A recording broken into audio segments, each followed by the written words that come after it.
morning sa ating lahat. Mark, marami ka bang kinento?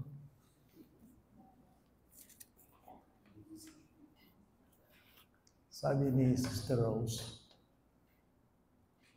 yabanti mo hanggang 12:30, sabi niya. Okay lang ba sa niya? Alam mo niya, dito po maiwasan na meeting kami. So, siya na po. Talaga, medyo baha pa ron. Dahil malakas ang plan.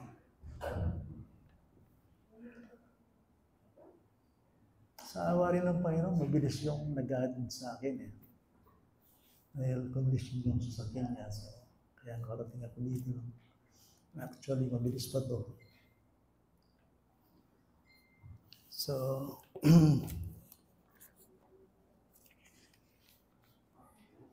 natanggap mo ba yung aking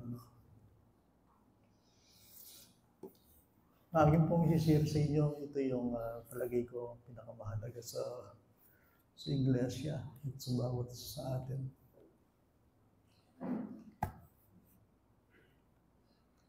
Very crucial po ito sa prayers ni Jesus Christ. Alam niyo in John chapter 17, very crucial. Yung mahalaga yung pinag-pray niya.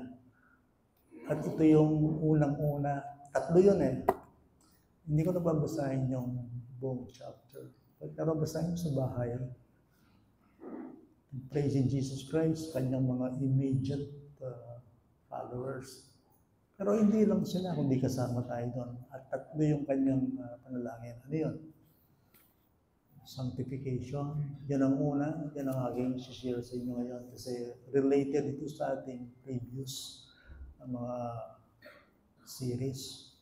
Pangalawa, pinag-pray niya sila sa kanilang unity. At pangatlo, nag-pray siya about their glorification. Okay. Alam niyo po ang mangyayari, darating ang araw yung makakita talaga natin si Jesus Christ sa kanyang kaligtan. Ang harapan ko po ito, yan talagang ninanasa naming puso ko ito. Ita mo, makikita natin si Jesus Christ, hindi na tayo magtatanong eh. Bakit? Kasi makikita natin siya na siya yung anak ng Diyos, the Lord of Glory. Makikita natin siya sa kanyang kariktan, sa kanyang kalwal. Haliyan, darating yun. Yan ang sabi ni Jesus Christ, kung saan ako naroon, ay naroon din kayo.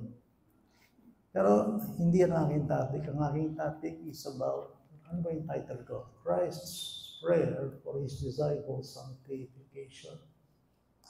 Ang panalangin ni Kristo para sa kabanalan ng kanyang mga alagad. Okay? Yan ang ibig sabihin niya. Okay? At ang ating teksto ay John 17:17, yung Father, sanctify them in the truth, for thy word is truth. Prayer yun. Ano ba sa Tagalog yun? Ilabas mo, Jennifer. Yan po, Tagalog yan po yan. Matayang maintindihan sa lesson. Pabanalin mo sila sa katotohanan. Ang salita mo ay katotohanan. Hallelujah. Let's pray po. Panginoon, walang oras na hindi ka dapat pasalamatan kasi dahil sa iyo nabubuhay kami, dahil sa iyo naligtas kami. At muli kami naririto upang mag-celebrate ng mga katotohanan sa iyong salita. Aking Ama, ako po'y lumalapit sa inyo at nagtatagubilin na kasamapanin niyo lang ako upang maging daluyan ng inyong salita. Hipuin mo ang bawat kaluluwa na naririto, hayaan mo na madama nila ang iyong pagpalaya, pagbabahagi ng inyong salita. Hayaan mo ang pagkakataong ito ay isang pagkaunawa sa amin, matutuwan namin ang iyong sinasabi at maintindihan namin ang iyong salita. Panginoon, kailan po ang siyang may kakayanang magbukas namin pangunawa. Mangusap po kayo Kasi po, kailangan pa namin kayong makilala sa buhay po namin. Tanong ang aming kalagayan, alam po namin na ang iyong salita ay nagbibigay ng katatagan. Nagbibigay ito ng pagpapatibay sa aming pananampalataya. Maraming pong salamat sa inyo dahil hindi mo inaalis ang pagkakataon upang kami makapagpatuloy sa iyong salita. Salamat po sa pangalan ni Jesus. Amen. Dito ko sisimulan. Naintindihan niyo ba yung salitang sanctification? Okay. Sanctification sa lengguwaheng Tagalog is pagpapabanal. Okay? Alam po niyo, sa kaligtasan natin, merong 3 tenses yung dapat nating maintindihan. Okay? Sa ating kaligtasan. At ito yung ginagawa ng Diyos upang tayo ay lumago sa ating pananampalataya. First is justification ang tawag doon. Ang tawag doon sa Tagalog, inaaring ganap. Yan ay matatagpuan ninyo sa Romans 5:1, 1 Corinthians 10:30, at Romans chapter 3. Yun ang unang-una, justification. Okay?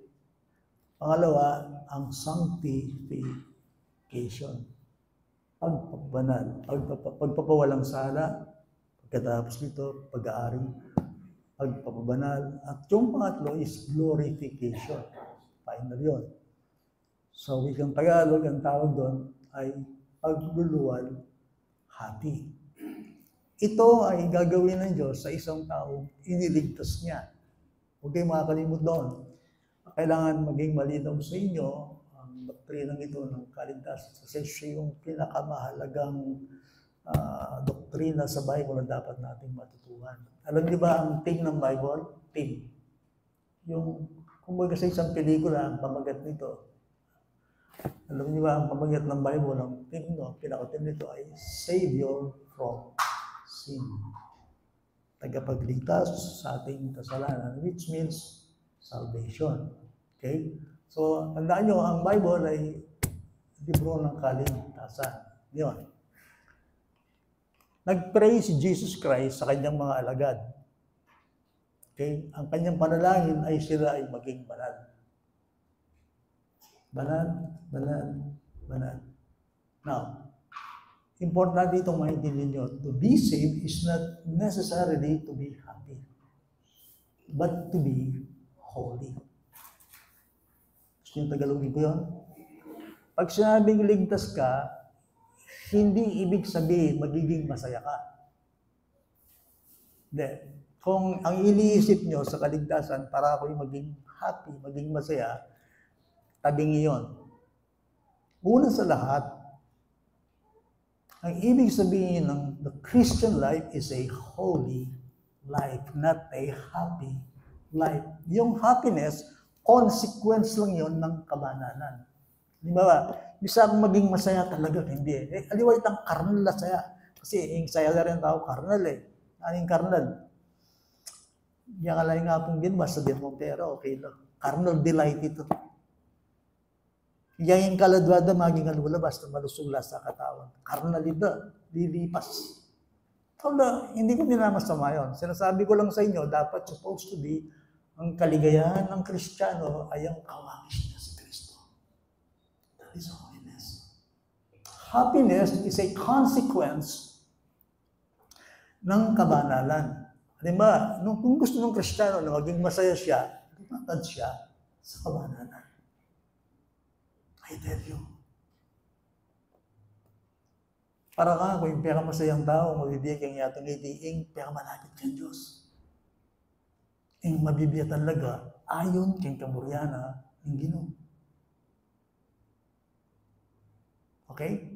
So, kay Bible, nulit ko, sanctification topic natin.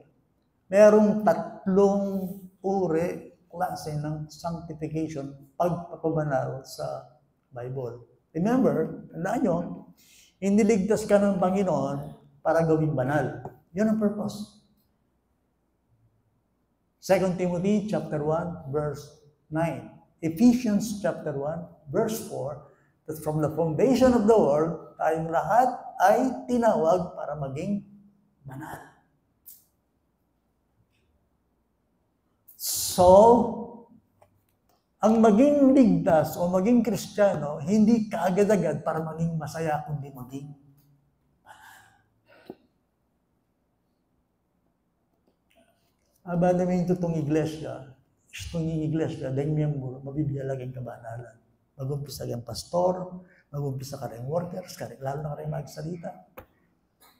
Nakikita mo ang prueba na totoong Church ni Jesus Christ, ang isang iglesia o kongregasyon, kung ang bawat membro ay nabubuhay sa kabanalan. Sabihin kayo po kaya yan. Bakit? Aliwait ang masayala mo. Aliwait ang masayala mo eh. Kung hindi talaga sila nabubuhay sa holiness. For no holiness, no man will see the Lord. Without holiness, no man will see the Lord. Eh, mo isipan, yung munta ka heaven, nung nga ka mabibigyan ng kabanalan. In Hebrews chapter 12, verse 13. Okay? Again, let me repeat. Without holiness, no man will see the Lord. Bago, betis po mag-evangelize kaya po ka rin, acting mo Bible study yan. Agyan mo po kapag text adira every Monday. At may sabi ko, pwede ba? Ngayon tayo pang once a month. Do this. Kay iba't-iba't ko, Katie, pati nga po, kaya bak, alas 8 yaman. And yet, paano mo yung sikreto kayo pa mag-evangelize or Bible study? Holiness. Narito, hindi mo pwedeng i-represent ang banal na Diyos kung di ka nagiging banal. You cannot represent. Hindi mo pwedeng ipakilala ang banal na Diyos kung di ka banal. You cannot. Mag-share ko rin. Paano ang sisharean ko talagang bariotic lang. Naka-bariotic. Kung magagayang kahit ng Inglesan may, Tagalogan may, Kapampanganan may, talagang bungkalan may, kaya ka talagang makano rin ayitin dyan. Kamo ko pa magkasakit. And yet, balo kayo sikreto, ninumang kaya katamo, nung ating kayong balak, mag-evangelize kaladwa, mag-share, magpakilala. Kaya pakilala yung Diyos, abalal, nung kay banal, you cannot. So, ayun ka ako pong sasabihan karela, kung lang share kay Bible, siyempre, hindi. Balara yung aliwa, yung sikreto kayong evangelism, technique. Technique, yung sikreto kayong evangelism, holy life. Holy living. At yung holy living sa lahat ng pamumuhay. Thoughts, the heart, the life, and the character. So this is the secret. So sinasabing sanctification, holiness,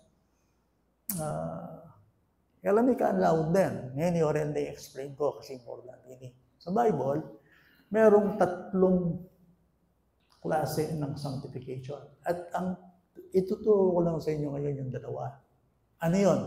Okay. Yung John 17:17, huwag mo nating papasyalan yun. Sabihin, bago yun. Merong isang sanctification na dapat mong malaman nung Christian ka. Narito, makasulat niya, pwede mo yung ganahin yung salitang positional sanctification. Kung pwede, lakihan mo yung letra para lang hindi makalimutan ng mga kapatiran. Okay. Explain kaya na anong uri na sabihan. Positional sanctification, ito yung perfect sanctification. O ano rin sabihin nini? Okay. Sa mata ng Diyos, kapag ikaw ay tumanggap kay Kristo, you are in perfect holiness. You are in perfect standing. You are holy, you are made holy. Now, verse 1 Corinthians, please, chapter 1, verse 2. Okay? Hiling mo muna ng dili na po. Hiling mo muna ng dili. Okay? Now, in Kristiyano, hindi tinanggap kang Kristo, okay? Kaya harapanan ng Diyos, mumuna, kaya harapanan ng Diyos, entitled na banal. So, sanctification is perfect the moment you receive it. Paliwanag kayo. Okay? Sa iglesia ng Diyos na nasa Corinto. Asabihan tayo kanyang ganyan. Yung iglesia ng Diyos at suking paraiso. Ganunin natin. Okay? Sa iglesia ng Diyos na nasa Corinto sa mga ginawang banal. That is your position. Halimbawa, Kristiyano ka? Okay, tinggap kay Kristo. Anong ginawa sa'yo ng Diyos? Well, binigyan ka niya ng titulo. Ano yung titulo yun? That's a positional sanctification. Kaya harapan ng Diyos, banal ka. Perfect? Yes. Sanctification,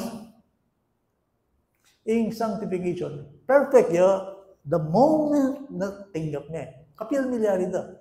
Kanyang tanggapan ni Kristo. Wala namang maging Kristiyano kung hindi tanggapan ni Kristo. Kailangan tanggapan ni Kristo.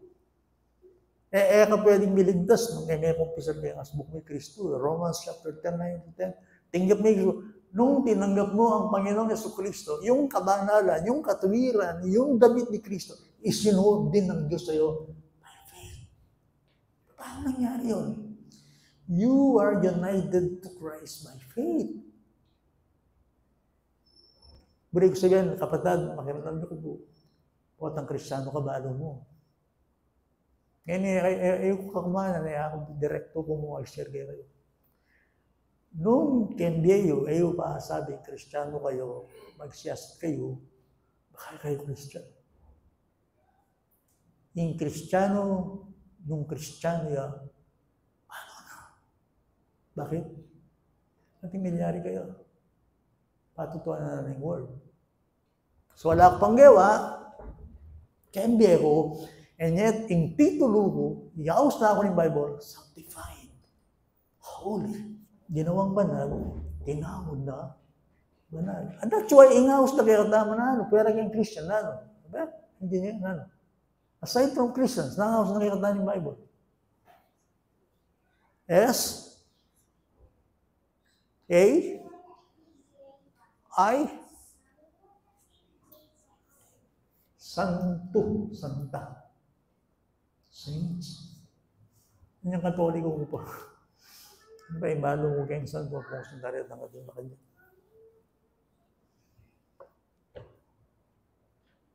Anyway, atin lang gusto rin ito. Kasi yung muli na sa beling banal, makabukod. Means make holy. Any person devoted or set aside for God and for God's use. Muli na sa beling banal, muli na sa beling sanctified, ang ibig sabihin ng saint, ibinukod, hiniwalay lamang para sa Diyos. Muli sa beling sanctified, yan ang ibig sabihin ng saint, yan ang ibig sabihin ng holy. Yan ako halimbawa, yung pulpito ngayon kasabi mong sanctified Diyos, sacred Diyos, nung gagamitan tayo mo, purely yung word of God. Pwedeng tatagod kayo ng tatagal mayor, tatagal presidente.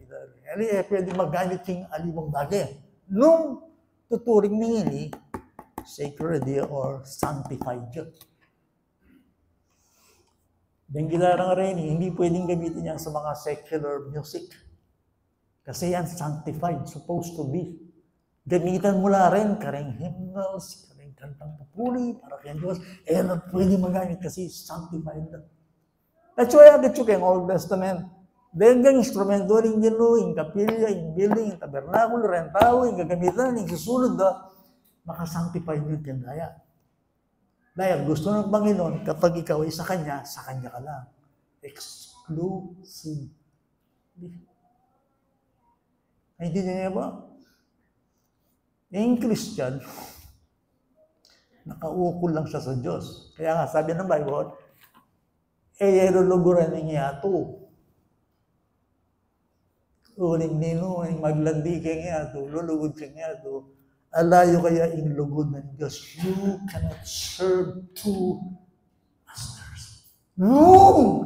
Buri mong alasain kasalbayanan. Kung gusto mo talagang maintindihan yung power ng new life, look unto Jesus, only the author and the finisher of your faith. Isang Christian ka, walang pwedeng magmamay-ari sa iyo kundi ang Diyos. Property ka ng Diyos, hindi ng sino man. Yan ang ibig sabihin ng sanctified. Tinawag na banal. Banal, ulit ang makakawani, nakabukod, kanino? Para sa Diyos. 1 Peter 2:9, mayroon ng Christians.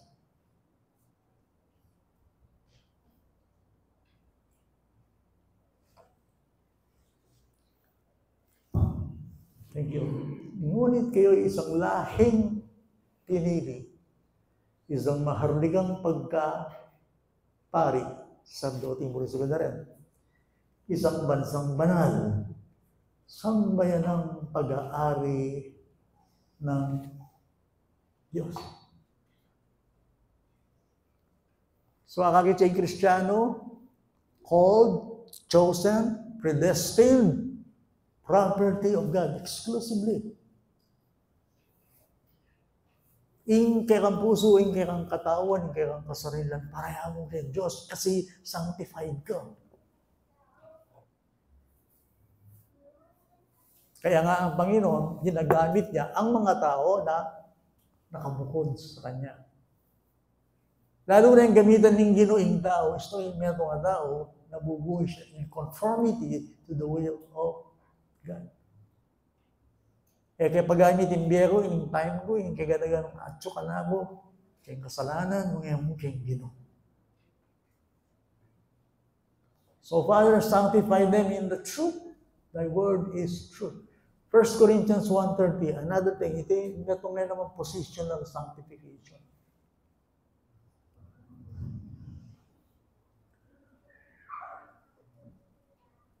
So, dinin nyo kung tayong bagyan Rose. Hindi ka nga accountable ka Okay. Okay. Ready po. Positionally mo rin sabihin yan. Minsan, once and forever, sanctified. Subalit kayo ay na kay Kristo Jesus na naging karunungan para sa atin mula sa Diyos at katuwiran, yon, at kabanalan, at katubusan. Intindihan niyo po yan? Yung Kristiyano, yung muli nasabihin, at saka ang Kristo. Ngayon ni Kristo, yung karunungan mo kay Diyos. Kasi laban na ka ng Diyos Ako ba, biyasa ko? Yes. Nung at saka kay Kristo. Kaya harapan ng Diyos. Ganun siya. Ikaw ang karunungan ng Diyos. Ikaw din ang power ng Diyos. Ikaw din ang kabanalan ng Diyos. Nakikita ng Diyos sa iyo si Jesus Christ. Redemption. The perfection. Yan ako man holy. Nalagay ng biya ko. Ako holy? Ako holy. Of course. Kaya sarili tayo mo lang holy. Pag sinabi ko sa inyo, holy ako, nagsisinungaling, hindi ako holy sa aking sarili. Isa lang holy, si Christ. But the moment na ikaw ay nakipag-isa kay Kristo, through faith, ang makikita sa iyo ng Diyos, si Christ, na siya iyong wisdom, power, redemption, salvation, and sanctification. Yan ituruan na ako kayo para tayo makalakad sa Bible. Nung nanilawi ng Diyos, kaya kung mag-agree ka kayo, ako holy, karapat na. Yung karapat na. Kaya wala ng ating karapat dapat kang Christ. Kaya kalalabang kang Diyos. So, sinabi na ng Gino, kang Christ, ikang wisdom, no? Agree. Sabi ng Bible, sanctified ka kang Christ. Agree. O itilawi ng Diyos ka. Kung ano tingin ng Diyos sa'yo, ganun din ang tingin mo sa'yo. Kaya bangan ba yun, no? I am righteous before the Lord. I am perfect. I stand in perfect holiness. I am sanctified. I am justified. Ba't mo sinasabi yan? Sabi ng Diyos. O ito, imburi ng sabihan, ang gawa ng Diyos, kang Kristo Jesus, kanako. That's why minsan, kinaawit natin yung awiling to God be the glory, great things He has done. So loved He the world that He gave us His Son. Ano ba kaya? Who yielded His life an atonement for sin, and open the life gate that all may go in. Parang alam yung gawa ng Diyos. Imburi na sa ganini, mag-agree ka kay Diyos. Kay feelings. Kung ka kay truth. That's why sanctify them in the truth. Thy word is truth. Isa pa, kaya ni medyo makayares 20. 1 Corinthians chapter 6 verses 9 to 11. At hindi kayo mapansin kayo na Christians nila na magugulat kayo. But explain kayo. 1 Corinthians 9 to 11. Please, layabasin kayo. Thank you. Anak yan, Christians na rin. Hindi ba ninyo nalalaman na ang mga masasamang tao ay hindi magmamana ng kaharian ng Diyos? Kasi sarili tayo, bagsak na namin. Diba? Kaya lang may sinasabi dyan. Okay, tiyakan nyo. Ing salbahin daw, ing maroka daw, elungod banwa, elungod tingkarin. Tiyakan nyo ito. Okay? Ang masasamang tao. So, huwag kayong padaya ang mga mapakiyapid.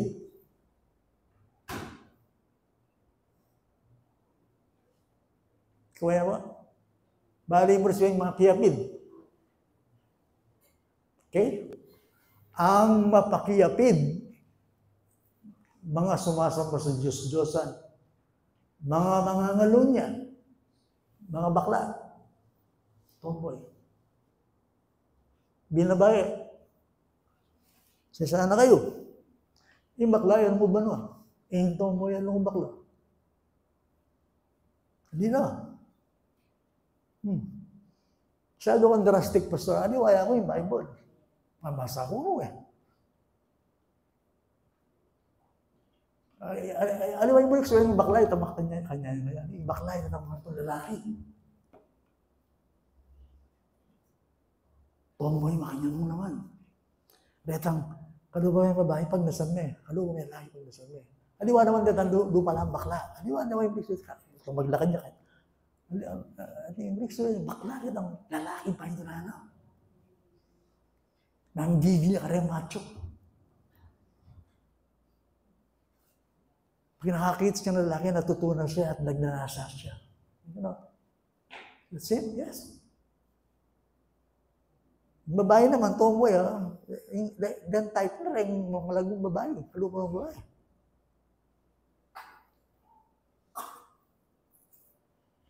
So, sinasabi ko lang sa Bible, mga nakikiyapid sa kapwa lalaki.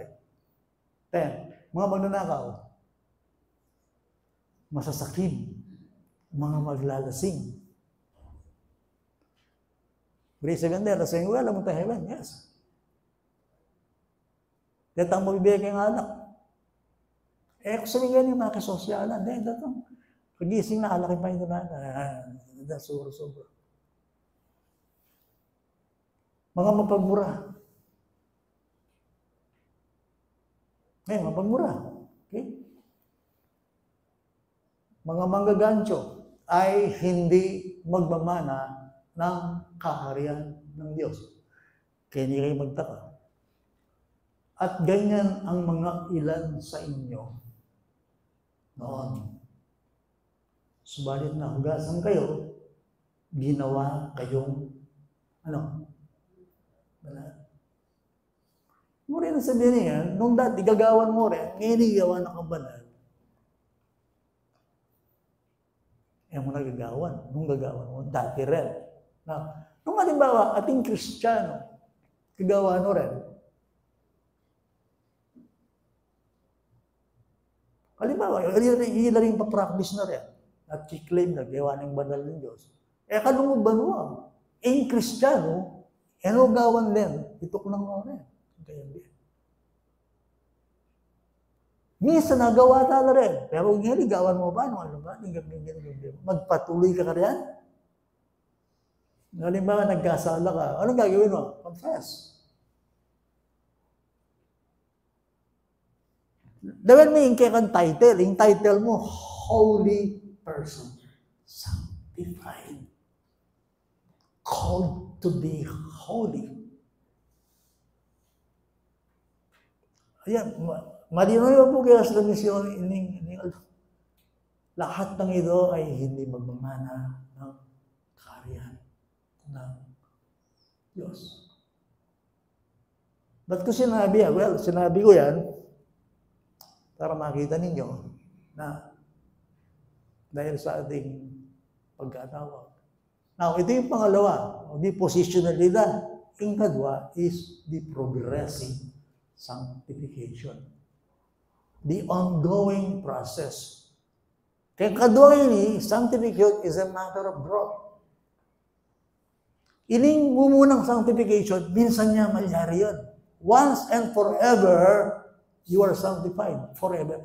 Minsan lang mangyari, hindi na mauulit yun. Itong pangalawa, positional sanctification, ongoing process. Ito yung tinatawag na paglago, pagbabago, pagpapabanal, paglilinis, pagpapadalisay ng Panginoon.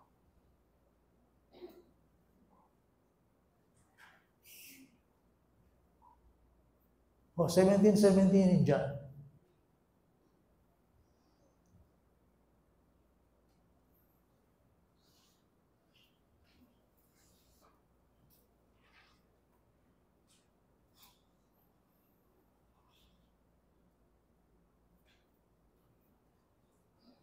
Okay? Pabanalin mo sila sa katotohanan. Ang salita mo ay katotohanan. Ano yan? Positional or progressive?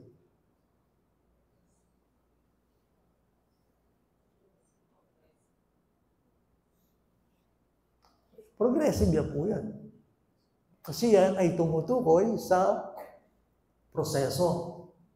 Tumutukoy yan sa paglago, paglakad. Siyempre, yung Kristiyano, ating baby. Ating youth, merong matanda, merong paglago. Iba-ibang degree ang ating buhay. Ang lakad ng Kristiyano, iba-iba ang ating paglakad sa Panginoon. May malago, may baby, may inaakay, merong mature. Nasa proseso yan na ginagawa ng Panginoon sa atin. Kung ang isang Kristiyano ay nagkaroon ng posisyon, bilang banal, ang gagawin ng Diyos, susunod niya yung progressive. Talagang ilalakad niya yan sa proseso. At babanalin at lilinisin ng Panginoon.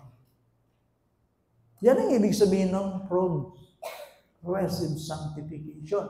Inulit ko po, no? Wari po pag-aralan tayo kaya itang spiritual progress. Okay, makarelate siya po yan. Okay?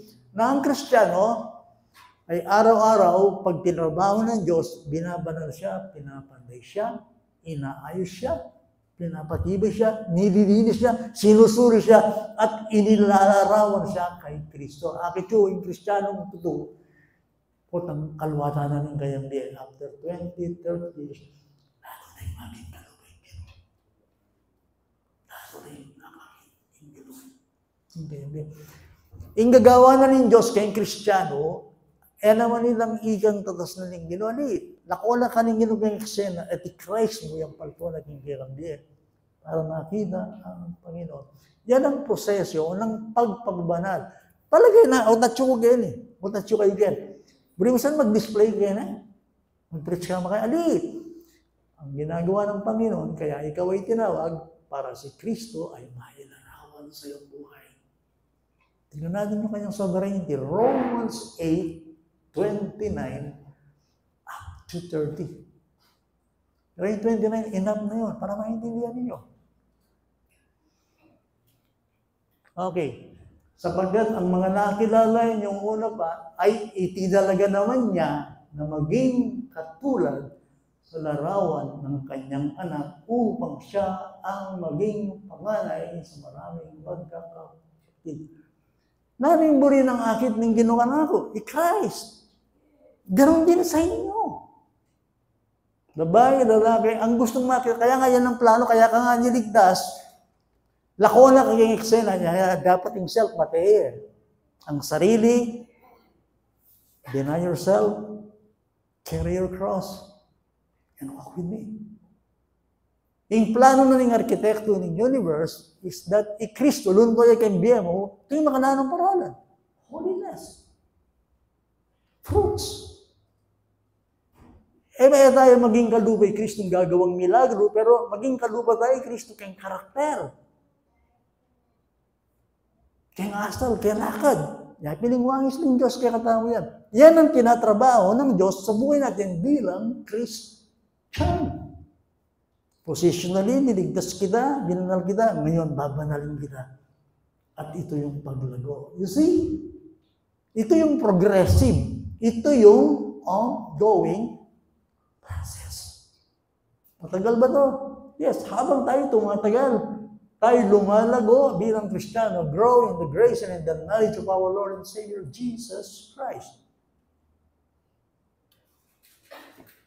Nani nga pansin mo kayong Kristiyano, talaga nawang liligtas na yung Ginoo. Sabihin kayo itatak. Nababago siya. Dati may kata sa pride. Ngayon po itong maluwat niya, patang yung Ginoo, inobra na niya, nakit may kayo humility. Dati alay lugod, dati alay pakya lang, dati mabibigay kay sarili, pero ngayon mabibigay kay Diyos. Dati mayabang niya, pero ngayon humble niya. Ingat kayo kayong great ayang kedi, dakalata kedi, sensitive. Yara kayo, astabyanan, gumawa kayo. Ba't ninuwari kayo? Kailangan sabi kayo, bakit ninuwari kayo? In Jesus Christ, alayang kasalanan, binalahura na eh. Tapos ikaw, halimbawa, may sinabi sa'yo, nasaktan, bakit ninuwari ka? Allow God to work in your life. Tinatrabaho ka niya, inaayos ka niya. Masyadong balat sibuyas, boy. Kaya niya sali sa iglesia. Di ba? Pusta namin pagtambo.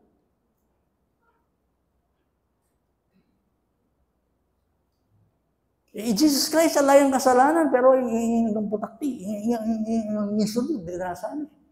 Pero may nasakit siya. Kaliya, bakit? Laman ka eh. Na, halimbawa, tingni ka sa laki ka, deal with it. Stumsin. Di ba? Tingni ka sa laki ka. Sabihin mo kayo, hindi ka sa kasalanan ng gawa na. Face it.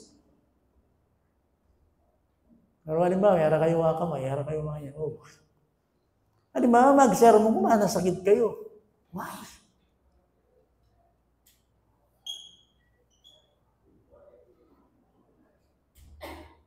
Mag-grow ko kanina? Mag-grow ka?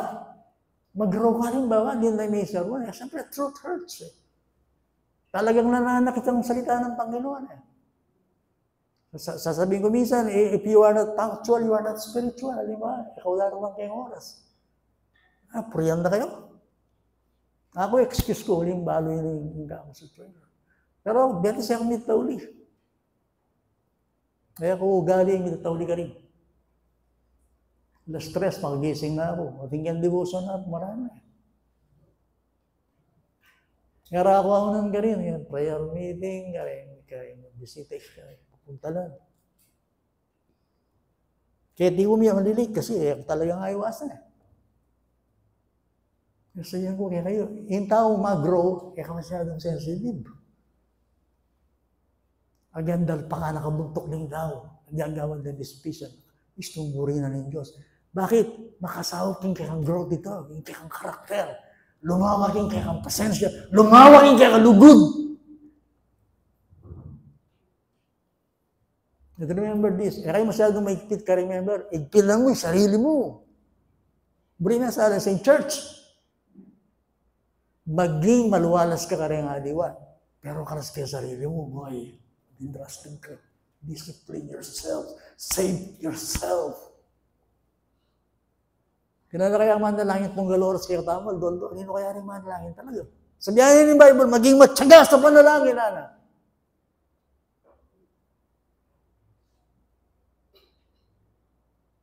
So, pupunta na ako get ng application niya. Diba na?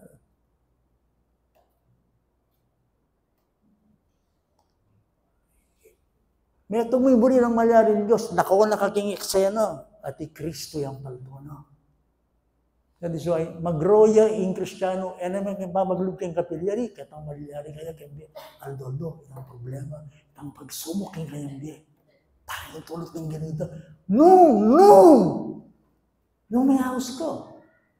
Kasi nung in-house na kanyang gino talaga, tatrabahuhin kanya. Ano yun? That's the process.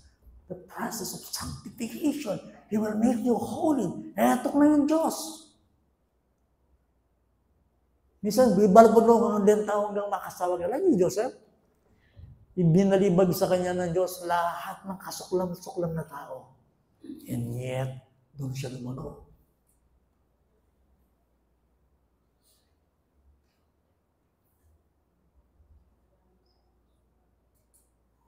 So, nangasabi ko niyan. Oh. Kaya tayo binabanal, ang gusto lang makita ng Diyos, alam ko yun sa buhay ko eh. Kasi maraming talagang nilusaw ang Panginoon sa buhay ko eh. Yung ugali ko, kilog eh. Problema ko eh, naman kiluan eh. Kanita, eh. Problema ko, kilog. At alam na alam ko yun. At isa sa pinagpapasalamat ko, I am not the man that I was. Ano kung bano? May akong kalupanin dati. Ating may gobra ka na ako. At ngayon, patuloy na akong pagobra. Nanita. Alam. Pagobra na ako, kilog. Ninggiro. Mahalaga pala kay Diyos ang isip mo, ang puso mo, ang attitude mo. Hindi.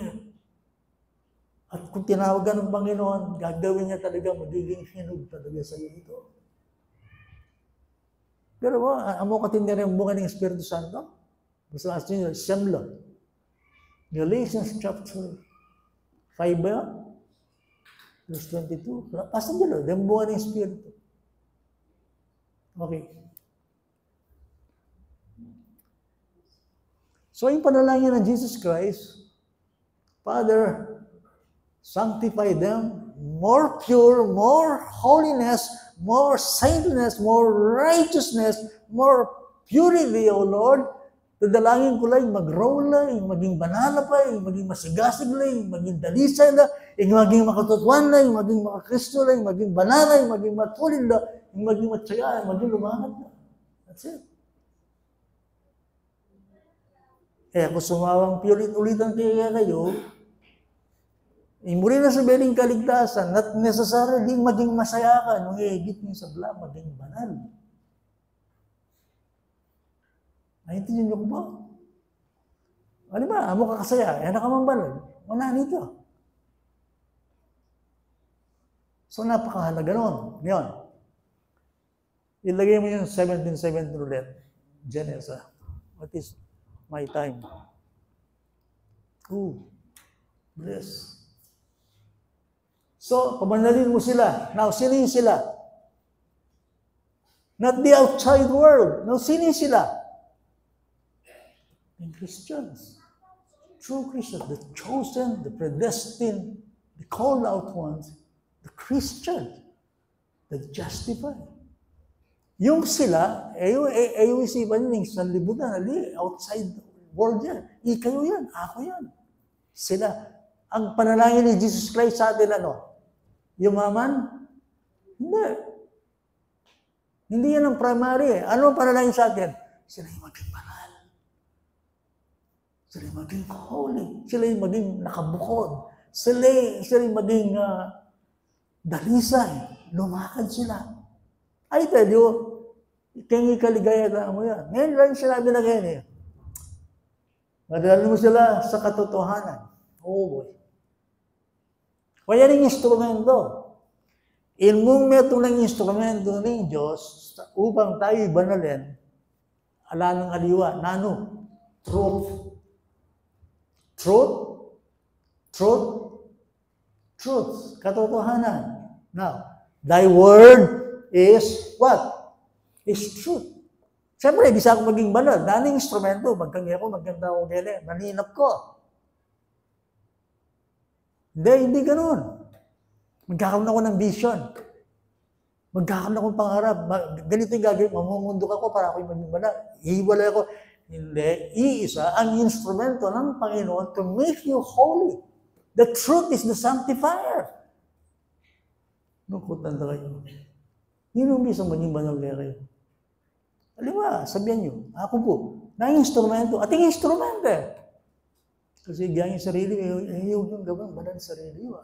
Meron yung instrumentong gagamitan ng Diyos to make us holy people. Church. Narito, truth.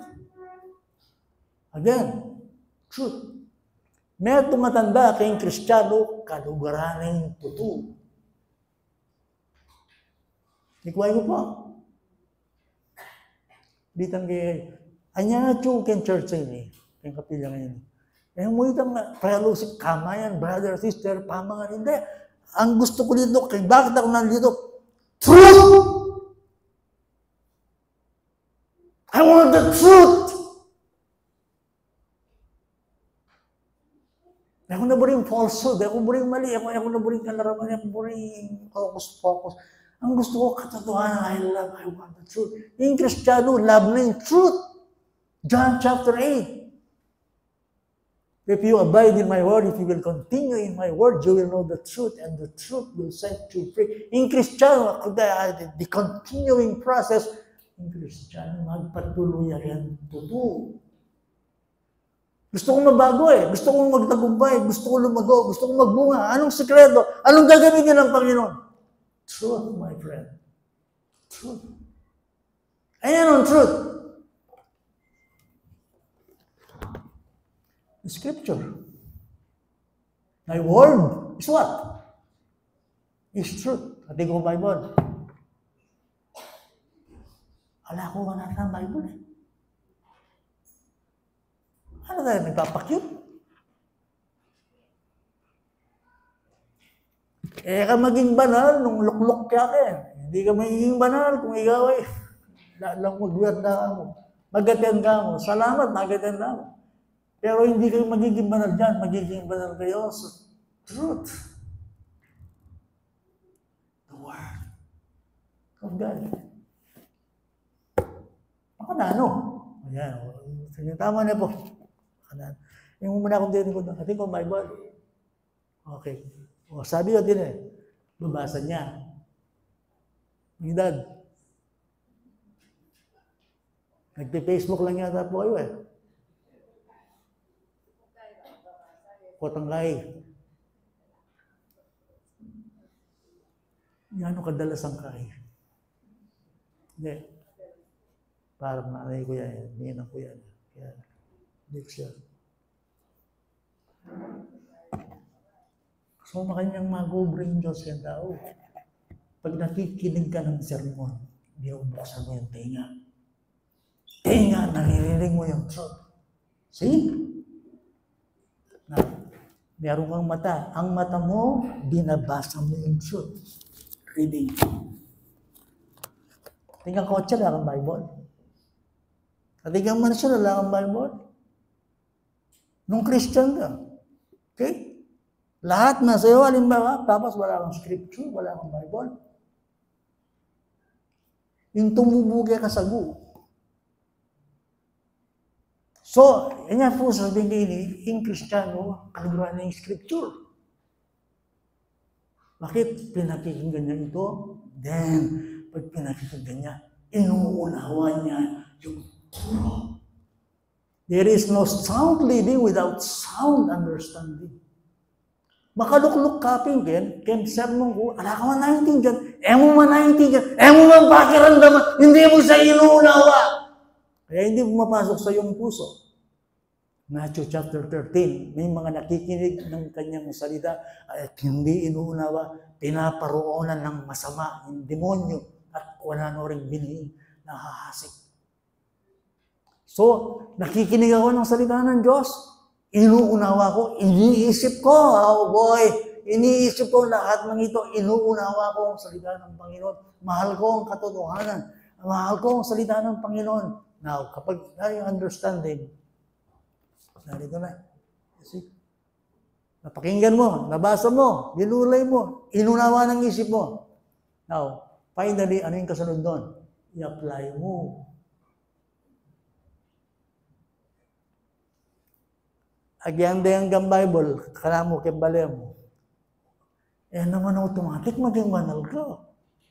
Buri mo sabihin, itong may discuss mo, may pag-argumenta mo kayang doktrina, yan, minsan tayo, ang orakal din para ito, Betis, lukan ba kanya? Kutangan tungkol kayong doktrina, tungkol kayong bayo, pagalingan niya, pataasan ng ihi sa Bible. Buri mo sabihin, banal na kanina? Kahit pinakinggan mo, kahit naunawaan mo, kahit ang dami mong argumento, ang galing mo magpaliwanag, unless you proceed to apply the truth, you are deceiving yourself. Kaya ka maging banal, nung balo niya yung Bible, nung mabasang niya, nung balo niya, ay hindi niya, kaya ka maging banal ka rin.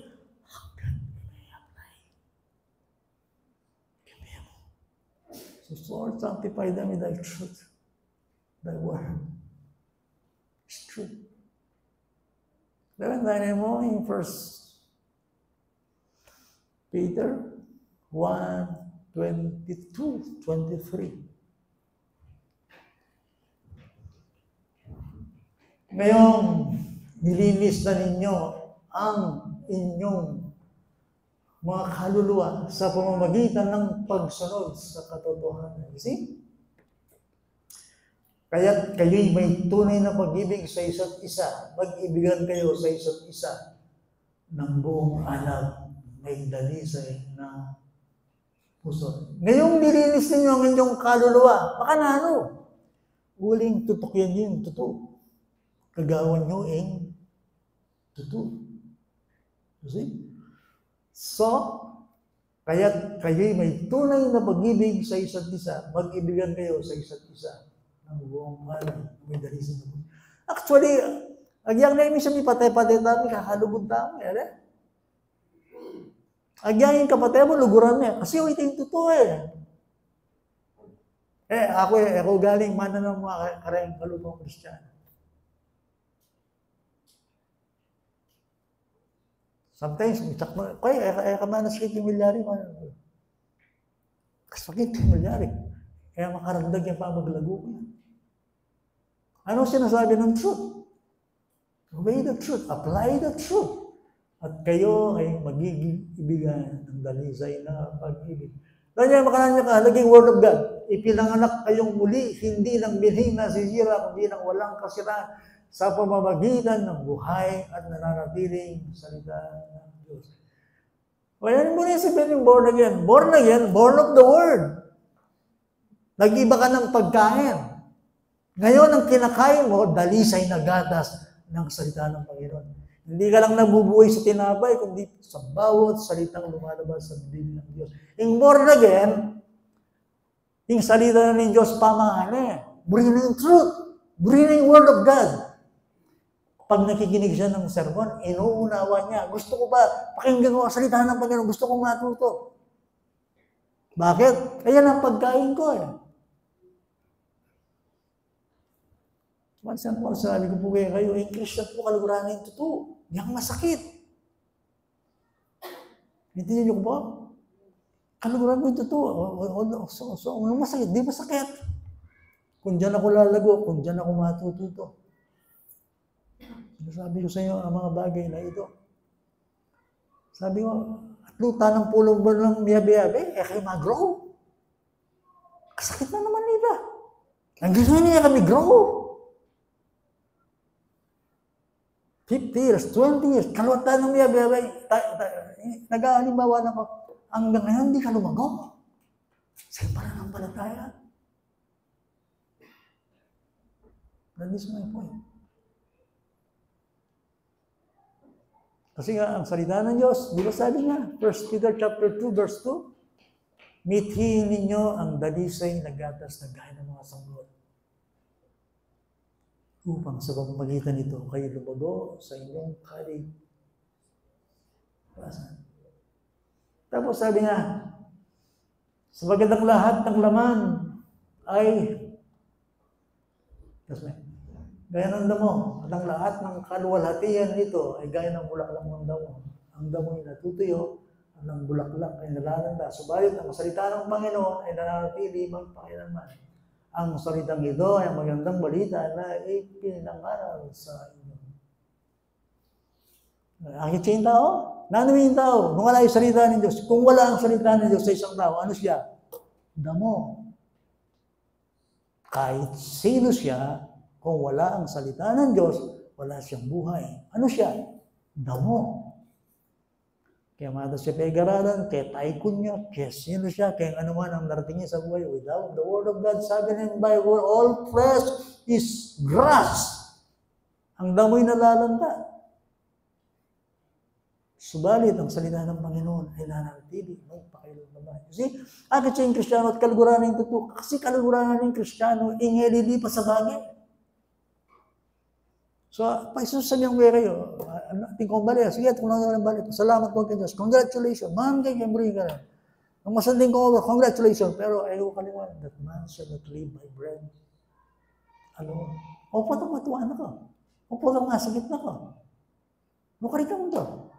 O po itong alala ngayon. Kasi, babalansi tayo. Sabi ko kaya kayo, life is short. Enjoy it. But eternity is long. Better prepare for it. Enjoy life, but anticipate heaven. May masanding kanina, babalansin niya. Eh, bakit? Sumagat na ako rin, mga tamo po. Sige, mga tamo. Okay na. Santay ka kayo mamaya, Mark. Bibiro na ako. I mean, walang sin doon eh. Okay lang yun. Kaya lang, huwag natin kalilimutan. Itapin. Hindi lang nabubuhay ang tao sa tinapay. Hindi sa bawat salitang lumalabas sa bibig ng Diyos. Oh boy. Punta nga imagine ko, ating heaven, ating next life, ating eternal life. Sabihan na ng Bible ko, datangal doon na ako tumuha. Oo, ngayon senior na karagupan naman. Siguro kami ang kalupa ko. Ala na kayong pagbalaan. May panandaman. Yung katawan. May stroke ko pa naman. Aliwa klase. Pero yung pangako na ng Ginoo. Sabi na ng Bible, nag-aantay tayo ng isang katawang katulad ng katawan ng Panginoon. At itong hamak na katawang ito ay babaguhin ng Panginoon. Yan ang sabi ng Bible. So, higit siya po. Narinig natin ang word, inunawa natin, tinanggap natin, then application. Kailan ba pinagpapala ng Diyos ng isang tao? Kapag nakikinig? Hindi. Kapag yung kanyang pinakikinggan, ay kanyang ginagawa. 13:17 ng John. Ano ba kanya ng inutangin sa Kristo? Ngayon, nalaman nyo ang lahat ng ito, mapapalad kayo kung ito yung inyong ginagawa. Ang nakikinig ng salita at hindi lang nakikinig, kundi kanya itong ginagawa, ang taong yon ay pagpapalain. Doon kasi na-sanctify ng truth. Yung truth na natutuwan mo at naiintindihan mo, you put it into practice. Tatapos na ako dito, ha? Tapos na ako. Meron kasi akong narinig dito, sabi raw, nai-clear sa mensahe ko. Ano kaya na ako? Sige. Nahihiya naman ako pero binibigyan niyo ako ng LO. Tapos, iniisip ko lang kasi yung tangali. Pero ngayong meron akong narinig na nabibitin. Parang lumalabas, minamadali ko. Sige. Ahabain ko. Hindi, okay yun. At least nakikinig. Okay. Pero konti na lang to. Isa ito sa pwede natin gamitin. The application. Again, ako po sasawa sa Diyong kayo. Ang Kristiyano, kaliguran ng totoo. Kaya masakit. Okay? Kasi ito magpapalaya sa kanya. So, 2 talaga na lang sa Bible. 2 book. Ephesians chapter 4. Simulan natin sa verse 20. Doon na lang ako.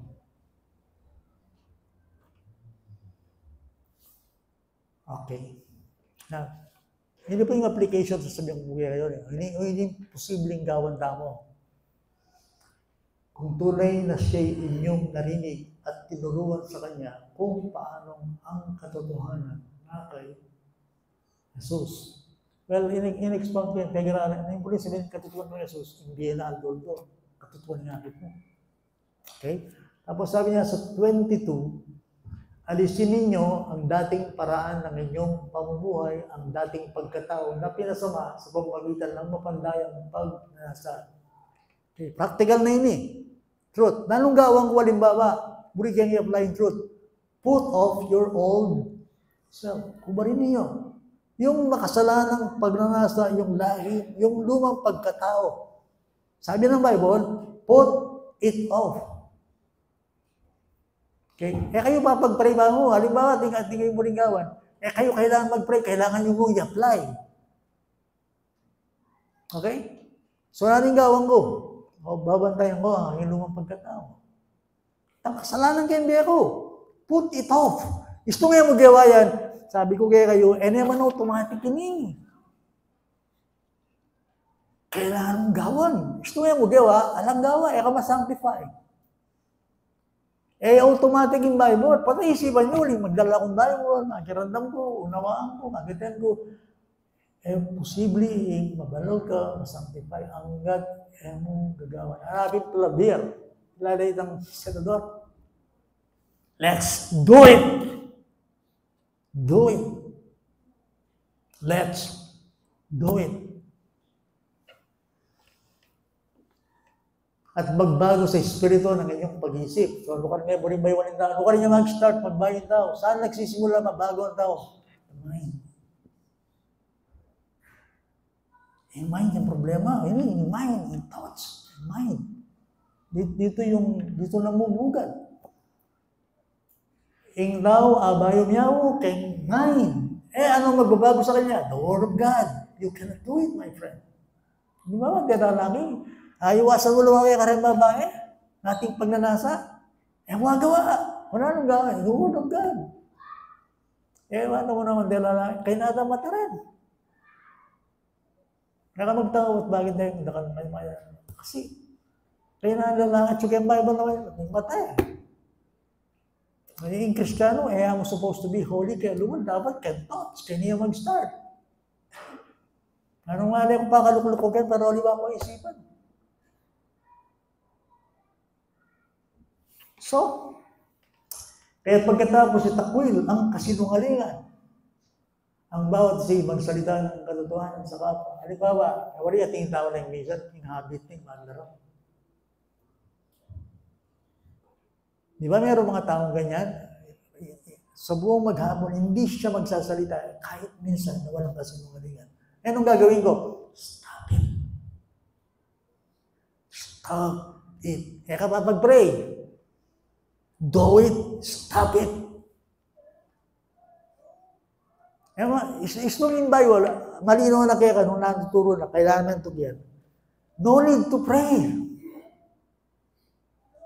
Pag-pray mo na ako, wala na ng kalakasan ninyo, pero kaya kang bed, do it. So maglaram ka, of course, yung kasinungalingan ng Diyos. Wala nang gawin mo. Stop it. Sabi ng Word of God, stop it. Bawat isa yung magsalita ng katotohanan sa kanyang kapwa sapagkat kayo'y bahagi ng isa't isa. Lang mo, laki kata mo, supposed to be. Nagsasalita tayo talaga ng totoo. Di ba? Ganyan ang righteous living. Magalit kayo, ngunit huwag sana. Ang galit ba ay nangyayari talaga sa tao? Yes, pwede kang magalit, pero huwag kang sana. Baka sa iyong galit ay patayin mo siya. Baka sa iyong galit ay magtanim ka sa kanya Ang totoo nga, at huwag bigyan ng pagkakataon ang diablo, tuloy. Ang nagnakaw ay huwag nang magnakaw. Malikot ka damat. Ano ba yung marami kang kilukuhan, hindi mo sinasabi. Lalagyan natin kapanakawan nyo. Anong gagawin ko? Ulit lang kayo. Stop it. Do it. At gumawa siya sa pagmagitan ng kanyang sarili mga kaway na mabuting layo upang siya may bahagi sa nangangailangan. Ano bang masamang salita ay hindi dapat luwas sa inyong big, kundi ang mabuti lamang para sa ikatitibay ayon sa pangangailangan upang ito ay makapagbigay ng biyaya sa mga nakikinig. Kasi akit ka bakala niya ka-importanting church. Gusto sana pa yung kasalita kaya na rin pa, titibay na rin mga karandam. May edify lang. Kaya bale, ang mukha importanteng Kristiyano ka, akin na, Kristiyano ka, pero kulelat kayo, ikaw mo munang diling ma-discourage, ikaw ang unang nangihina, at pati rin, anak mo, mga tisod na rin. Kaya nasabihan ko, God will make a way, God will help us, God will bless us. Sige, hanggang na naman siya kusunda mo na, so nakatao mo ng Diyos. Eh, nakatako ba rin ng gano'n? Sinabi na ng Bible na, seek ye first His kingdom and His righteousness, and all these things shall be added. He will bless us. So, paano nakatako rin gano'n? Financially, physically, ano man yung kaya situation. Nung yung gano'n, malulugod siya kaya katako. Eh, nakatako ba rin ng gano'n? If God is for us, we can be just. Itong Christian ka, supposed to be titibel na rin kaya ba rin? Titibel na rin kaya church. Tumitibay sila. Yung bang i-apply yun? Yes, ayan o. Ako na siguro paamot di. At huwag ninyong tigadin ng Espiritu Santo ng Diyos sa pagitan nito ay kinatakagal sa araw ng pagtubos. Lahat ng pait, galit, pag-aaway at paninirang puri ay inyong alisin. Pati lahat ng kasama. Tampo, galit, hinanakit, lako yung ganyan. Why? Kaya kayo mag-ibanan. Nanong gawang ko? O yan, ulit ang prayer kaya kayo. Nung may kasaling, may itong gawat pututan niya. Very drastic. Kung ang iyong mata ay nagkakasala, dukitin mo ito. Literal ba yun? Ali, muli na sa Benita, karas kayong kasalanan, mali, dapat. Masyas ko. Ay, mama, yung gagawan mo, yung moral. Muli ko punuwasan eh. Stop it.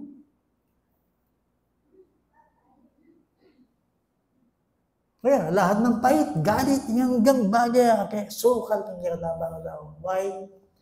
Kaya ka mag-grow eh. Magpabayat yung pangatao tayo. I want to grow. I want to be holy. I want to please God. Kaya rin yung ganyan yung katang komunyon. Titus chapter 2. Ngayon ang bala, basa niya kay Balayan, nagyan yung pagbulayan yan. Nakalpatalata yung Bible na sinasabi ng Panginoon na gawin mo ngayon. At tutulungan tayo ng Diyos. So Titus chapter 2, 11 to 14. Ganito yung ating mababasa. Sabagkat nagpakita ang biyaya ng Diyos na nagdadala ng kaligtasan sa lahat ng tao. Na nagtuturo sa atin na matapos itakwil ang kasamaan at mga makamundong pagrasa ay dapat tayong mamuhay ng may katinuan, matuwid at banal. Sa kasulungan, kuwaya ko ito. Aray nga liwa, datang na ka ng rapture. Balo. Pero sabihan ko kaya kayo eh. Aliwa, rapture ng isipan mo, paano kayo nabubuhay ngayon? Ano dapat? Be righteous, be holy, be ready. Po, tabi naman eh, ay, may isip ko, bigla, tanda na ako, possible na, siya ka na sa audience eh. At yung rapture, I believe so. Pero malino ka na ako, hindi ko na ng gino, ready. So anong gagawin ko? Well, sa kasulukuyang panahon, magbubuhay tayo sa katinuan. Habang hinihintay natin ng mapalad na pag-asa, hallelujah, at ang pagpapakita ng kalwalhatian ng ating dakilang Diyos at tagapagligtas na si Jesus. Kristo. Siyang nagbigay ng kanyang sarili, alang-alang sa atin, upang tayo matubos niya sa lahat ng mga kasamaan at pakalinisin para sa kanyang sarili, ang sambayanang pag-ari niya na masigasig sa bumubuti. Diba? Bakit ibinigay ang buhay ni Kristo? Para maangkin niya tayo. At kapag tayo inangkin ng Panginoon, maling gawa ni Ginoong kay katamo, talagang linisan na katamo, i-prepare na katamo for eternity. We are not looking for death, we are looking for Him. Kapag, ibinigay ng Kristo kaya ka, para, linisan na ka, mananan na ka, iligtas na ka. Isang sambayanang nananabik, sabi ng Bible. So, alay tayo Kristo. So, napaninahin na mo. Habang wala mo sa inaantay natin ang mapalat na pag-asa, lumakan tayo ng may katinuan. Let's pray.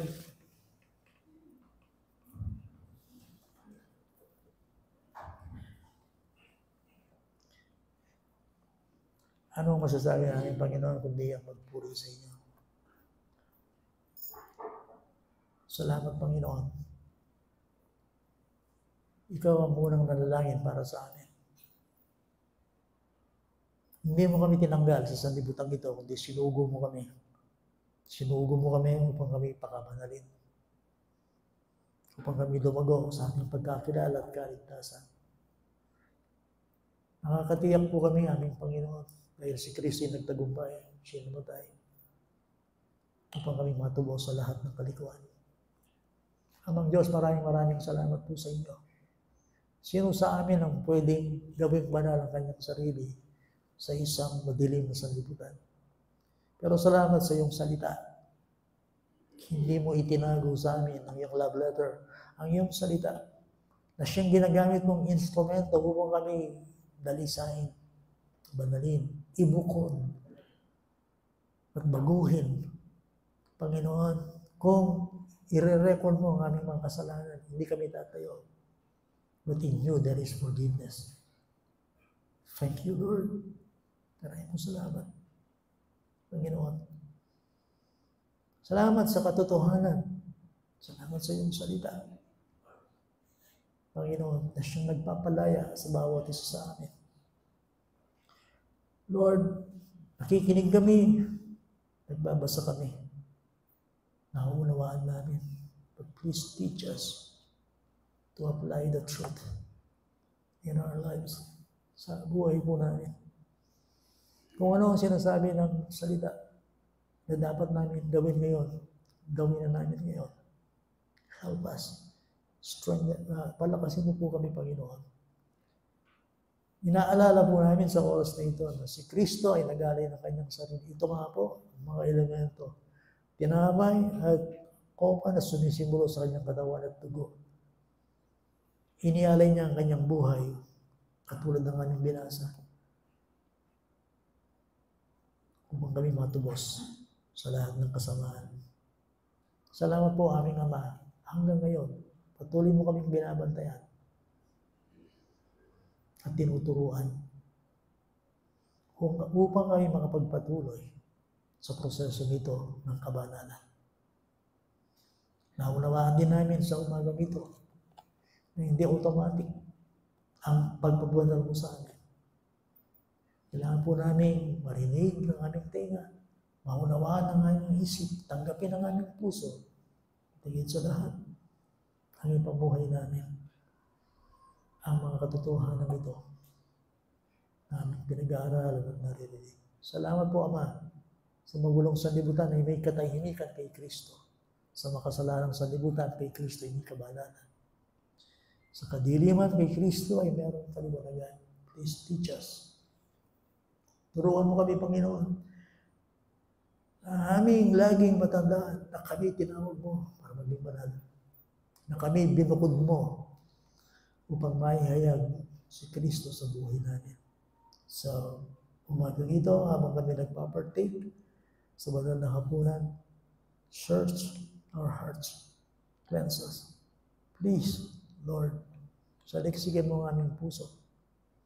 At tunay na kami makapagpasalamat. Dahil sa iyong kamatayan, kami gumaling. Kaming lahat ay napalaya dahil sa dugo ng aming Panginoon. Maraming pong salamat sa inyo sa pangalan ng iyong anak na si Jesus. Amen. Meron ba tayong awitin? Rock away just